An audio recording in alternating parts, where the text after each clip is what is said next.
Please, please, send someone right now." There's panic in the voice. Breathing is heavy. The words come out in short bursts, strained, desperate, almost collapsing under the weight of shock. "She's not moving.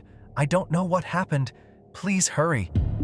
If you heard that call with no other context, you would probably think the person on the phone was a victim, a witness, maybe a devastated husband, maybe a terrified roommate, maybe someone who had just stumbled into the worst moment of their life. And that is exactly what makes calls like this so chilling, because sometimes the person calling for help is not the innocent one. Sometimes the voice shaking on the line is not the voice of a grieving loved one. Sometimes the person begging police to come quickly already knows exactly what they're going to find, because they put it there. Tonight, we're diving into one of the most disturbing patterns in criminal psychology: the killer who calls the police. The offender who tries to place themselves at the beginning of the investigation, not the end of it. The person who thinks that if they sound broken enough, shocked enough, helpful enough, no one will ever look at them as the one who did it. This is not just the story of a murder. It is the story of performance, of control, of manipulation, of a criminal mind that doesn't run from the scene, but steps right into the spotlight and pretends to be the hero. Because in cases like these, the killer is not only trying to escape justice, they are trying to script it. They want to frame the narrative before detectives even arrive. They want the first version of reality to come from their mouth.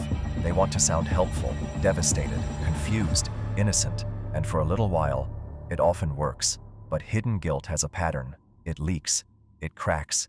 It shows up in the details a liar didn't realize mattered. A phrase used too early, a timeline built too carefully, tears that arrive without grief. A witness who knows just a little too much. And by the time detectives realize what they're really listening to, the 911 call changes completely.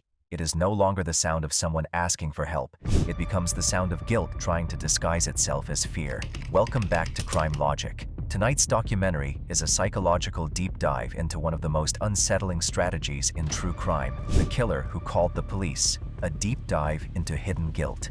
Part 1. The deceptive 911 call. It always begins with the voice. That is the first weapon. Not a knife, not a gun, not a rope.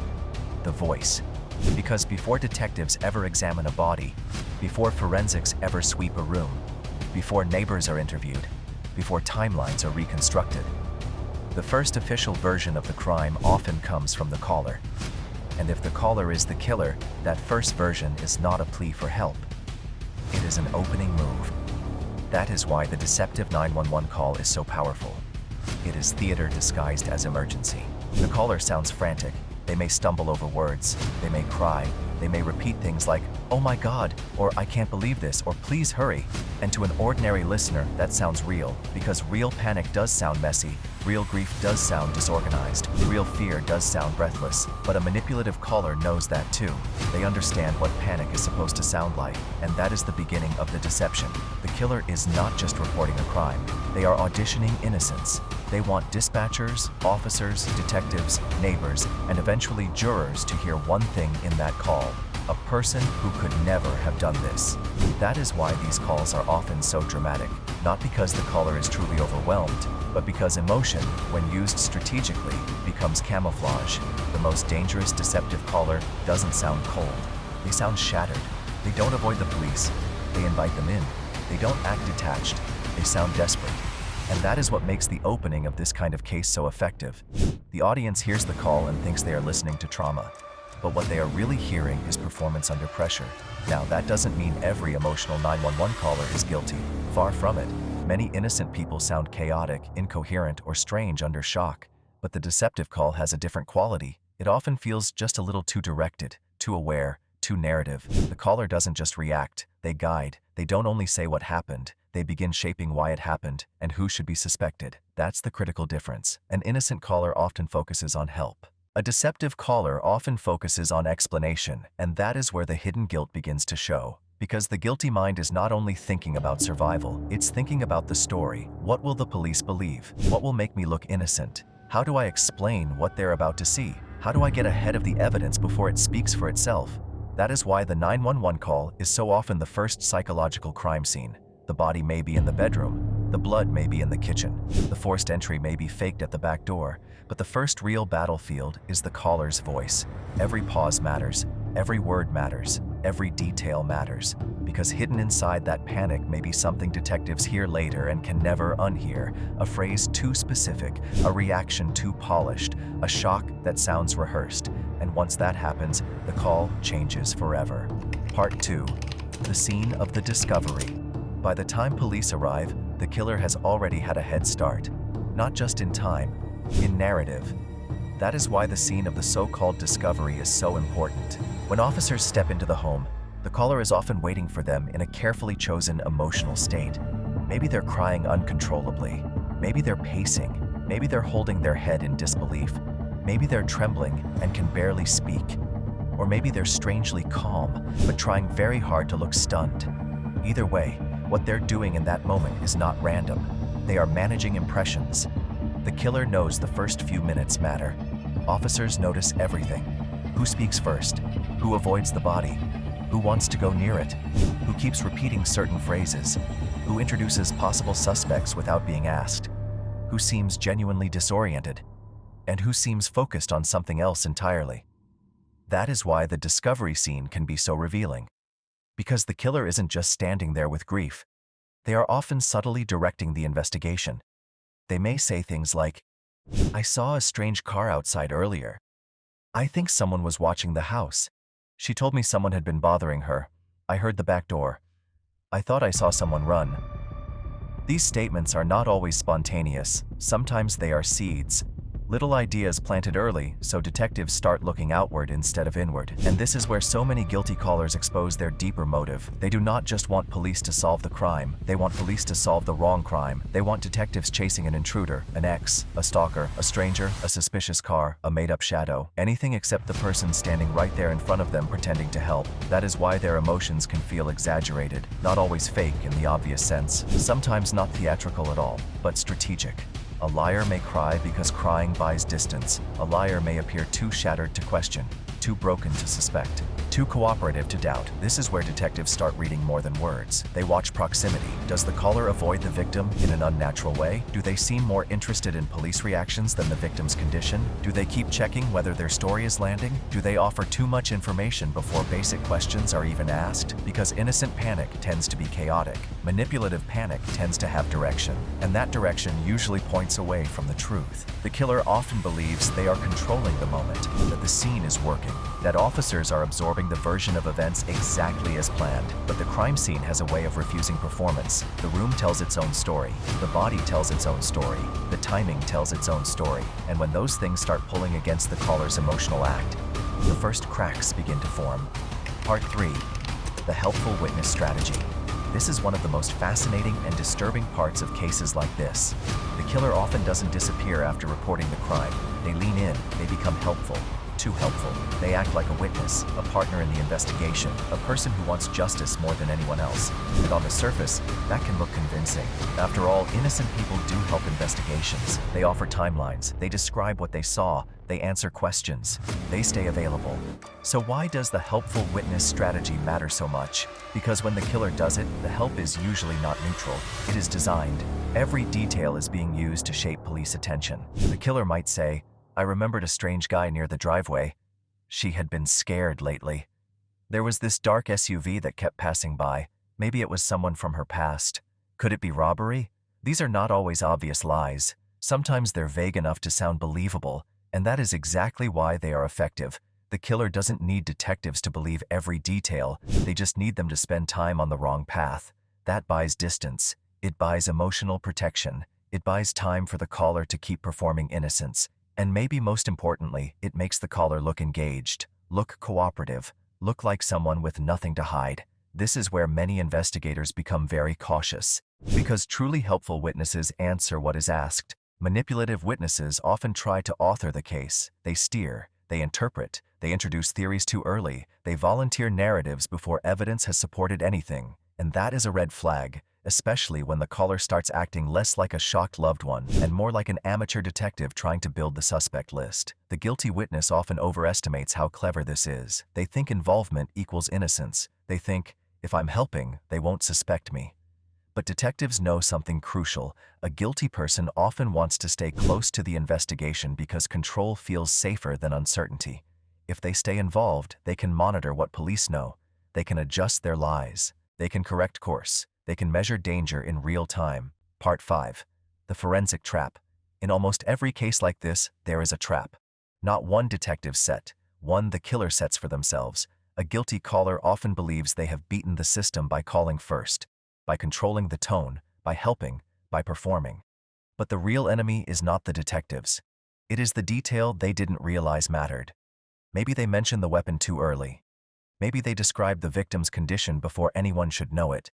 Maybe they say the body was moved before police have even suggested movement. Maybe they refer to the exact room, exact injury, exact timing, or exact method in a way that only the killer should know. And that is the forensic trap.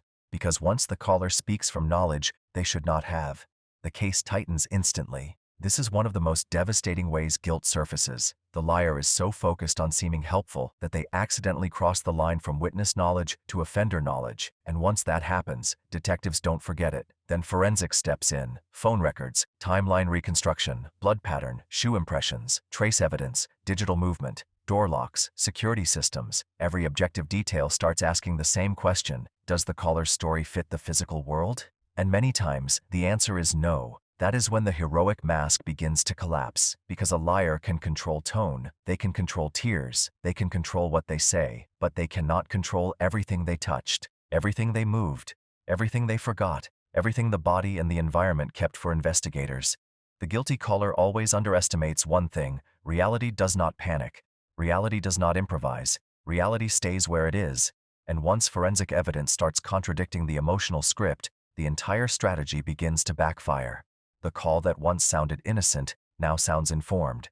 The help now sounds manipulative. The tears now sound tactical. And the witness now starts looking exactly like what they were from the beginning. Not the person who found the crime, the person who created it. Part 6. The confrontation. This is the moment every manipulative killer fears. The confrontation, the point where detectives stop playing along, stop treating the subject like a witness, stop pretending they are just clarifying the timeline, and begin laying the evidence down piece by piece, not loudly, not dramatically, just methodically. The changed statements, the false timeline, the over-explained alibi, the suspicious details from the 911 call, the forensic contradictions, the knowledge only the killer could have had. At first, the subject often resists. They deny, they explain, they double down, they try to recover control, because up to now, the whole strategy has been built around one belief: if I stay calm enough, emotional enough, helpful enough, I can keep this going. But then the room changes, because the detectives are no longer asking, they are presenting, and the killer realizes something terrifying. The act is over. This is when you often see the mask slip. The crying stops, or becomes angry, or turns blank. The victim language disappears and self-protection takes over. The person who sounded shattered on the 911 call suddenly becomes defensive, irritated, cold, or cornered. And that shift is one of the most revealing moments in any interrogation. Because the innocent person usually fears not being believed, the guilty person fears being caught. Those are not the same thing, and once the evidence is laid out, that difference becomes visible. The liar begins calculating: can I still talk my way out? Can I minimize this? Can I turn intent into accident? Can I make this look emotional instead of deliberate? Can I still save myself? This is where confession sometimes begins. Not always fully, not always honestly, but in fragments. The caller who once said, "I don't know what happened," now begins saying things like, "It wasn't supposed to happen. I just lost control. It was an argument. I panicked." And in those lines, the final transformation takes place. The emergency caller vanishes, the performance of innocence collapses, and what remains is not the hero who called police. It is the killer who thought calling first would protect them. Part 7.